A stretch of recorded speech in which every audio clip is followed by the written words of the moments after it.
اللہ تعالیٰ زبردستی کسی کو جنت میں داخل کرنے والا نہیں ہے، اور جنت کا معنی ہے تو محنت کرنی ہوگی، اس کے لیے محنت اور مشقت کرنی ہوگی، اس کے لیے ایمان اور عمل صالح اور تواصی بالحق اور تواصی بالصبر کے تقاضے پورے کرنے ہوں۔ لہذا یہ ہمارے ہاں جو اللہ تعالیٰ کی صفت غفاری اور اللہ تعالیٰ کی صفت رحیمی کا حوالہ جو ہے دے دیا جاتا ہے، ما غرک بربک الکریم، ایک مرکزی مضمون ہے یہ اس سورت کا جو آخری پارے میں ہے، سورۃ الانفطار۔ تمہیں کس چیز نے دھوکے میں ڈال دیا اپنے رب کے بارے میں؟ وہ کریم ہے، رحیم ہے، لیکن اس نے تمہیں اختیار دے کر تمہیں امتحان میں ڈالا ہے، اور اس کا نتیجہ نکلے گا تمہارے اعمال کے اعتبار سے۔ یہ ضرور ہے کہ محض عمل کی بنیاد پر کسی کی نجات نہیں ہوگی، اللہ کی رحمت کی ضرورت ہوگی، لیکن بغیر عمل کے تو وہ رحمت بھی آپ کو ملنے والی نہیں ہے۔ اپنی سی محنت کر کے اللہ تعالیٰ کی رحمت کا اپنے آپ کو مستحق ثابت کرو، پھر وہ رحمت خداوندی جو ہے دستگیری کرے گی۔ تو یہ چیزیں در حقیقت، اور ایمان کا بھی عام تصور کیا ہے؟ وہ جو شہادت ہے، اشہد ان لا الہ الا اللہ واشہد ان محمد رسول اللہ، اسی کو ہم نے ایمان سمجھ لیا، حالانکہ یہ تو اقرار باللسان سے ہم مسلمان تو ہو گئے۔ قالت الاعراب آمنا قل لم تؤمنوا ولكن قولوا اسلمنا ولما يدخل الايمان في قلوبكم، یہ بدو کہہ رہے ہیں ہم ایمان لے آئے، نبی ان سے کہہ دیجئے تم ایمان ہرگز نہیں لائے ہو، بلکہ یوں کہو کہ ہم اسلام لے آئے ہیں، ہم نے اطاعت قبول کر لی ہے، اور ابھی ایمان تمہارے دلوں میں داخل نہیں ہوا۔ جب تک یہ ایمان دل میں نہ کھپ جائے وہ ایمان نہیں ہے، وہ کلمہ شہادت ہے، وربل اٹیسٹیشن ہے، وہ اسلام کا رکن ہے، ایمان کا نہیں ہے۔ ایمان کا رکن کیا ہے؟ ثم لم يرتابوا انما المؤمنون الذين آمنوا بالله ورسوله ثم لم يرتابوا، اصل مومن تو وہ ہے جو اللہ پر اس کے رسول پر ایمان لائے، پھر شک میں ہرگز نہ پڑے، یقین کی کیفیت ہو جائے۔ پھر عمل صالح، جیسا کہ میں نے کہا قرآن مجید میں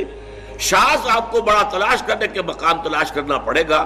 جہاں کہ ایمان کے ساتھ عمل صالح کی شرط موجود نہ ہو، وہ لازم و ملزوم کی طرح ہوتے ہیں۔ پھر یہ تواصی بالحق اور تواصی بالصبر ہے۔ تو یہ تمام چیزیں لازم ہیں، اور ان کے لزوم کو در حقیقت ذہن نشین کرنا، جیسا کہ میں نے عرض کیا کہ اس کی ہمارے اس منتخب نصاب کے درس کا مرکزی ہدف یہی ہے، ٹارگٹ یہی ہے کہ ہمارا جو تصور ہے فرائض دینی کا وہ بدل جائے۔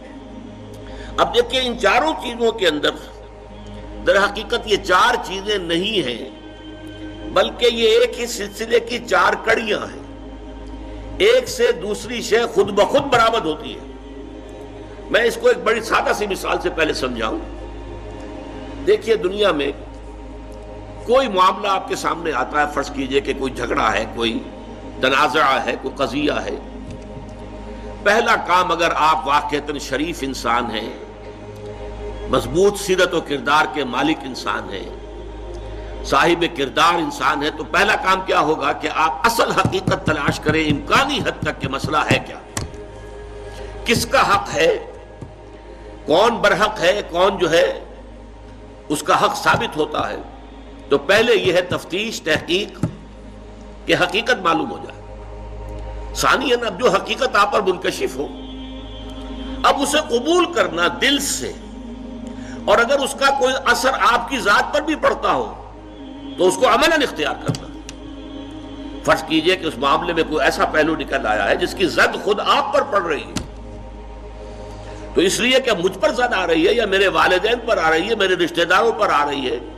اگر غض بصر کریں گے، صرف نظر کریں گے، تو معلوم ہوا سیرت اور کردار نام کی کوئی شے نہیں ہے، پھر بودا انسان ہے، کوئی حیثیت نہیں۔ جیسے کہ قرآن مجید میں سورہ نساء میں فرمایا گیا، یا ایھا الذین آمنوا کونوا قوامین بالقسط شہداء للہ ولو علی انفسکم او الوالدین والاقربین، اے ایمان والو کھڑے ہو جاؤ عدل کے علم بردار بن کر، اللہ کے لیے گواہی دینے والے بن کر، اور چاہے کوئی معاملہ ایسا ہو کہ جو تمہارے خلاف جا رہا ہو، تمہارے والدین کے خلاف جا رہا ہو، تمہارے رشتہ داروں کے خلاف جا رہا ہو، عدل کا دامن ہاتھ سے نہیں چھوڑنا۔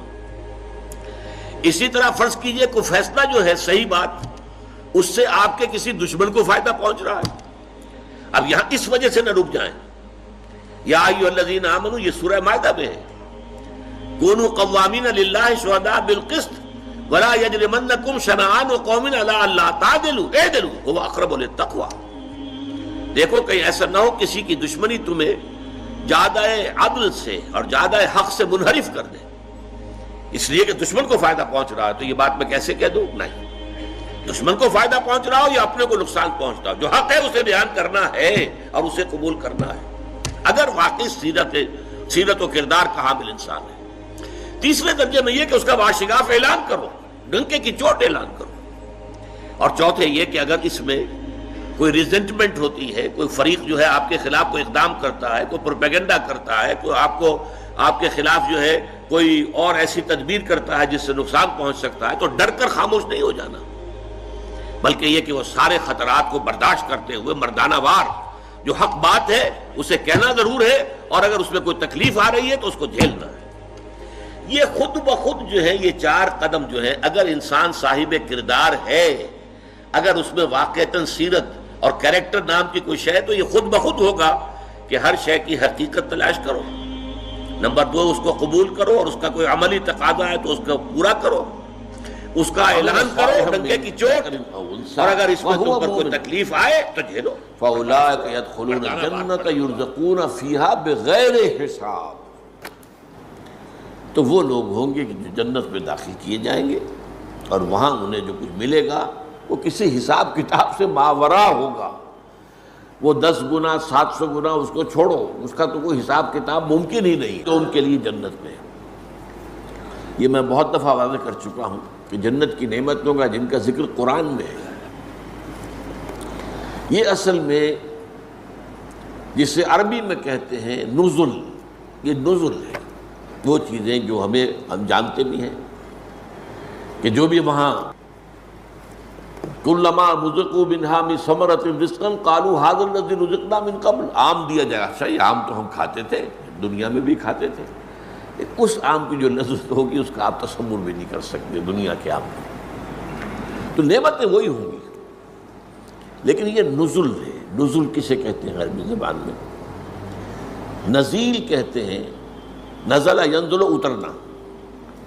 جیسے ہی کوئی شخص آپ کے دروازے پر آیا اور کسی سواری سے اترا، گھوڑے پر چڑھ کے آئے گا اس سے اترے گا، اونٹ پر سوار ہوا تھا اس کو بٹھا کر اترے گا، کار پر آیا کار سے اترے گا، نزیل ہے اب یہ۔ تو فوراً آپ پیش کرتے ہیں کوئی موسم کے مطابق، کوئی ٹھنڈا کوئی گرم، وہ تو بھاگ کر فوراً پیش کر دیں گے، اس کو کہتے ہیں نزل،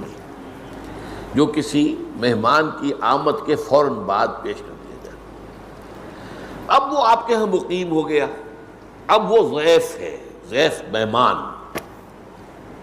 یہ ضیافت جو ہونی ہے اہل جنت کی، یہ ان نعمتوں کے ذریعے ہوگی جس کا ہم تصور بھی نہیں کر سکتے۔ حدیث میں آیا ما لا عین رأت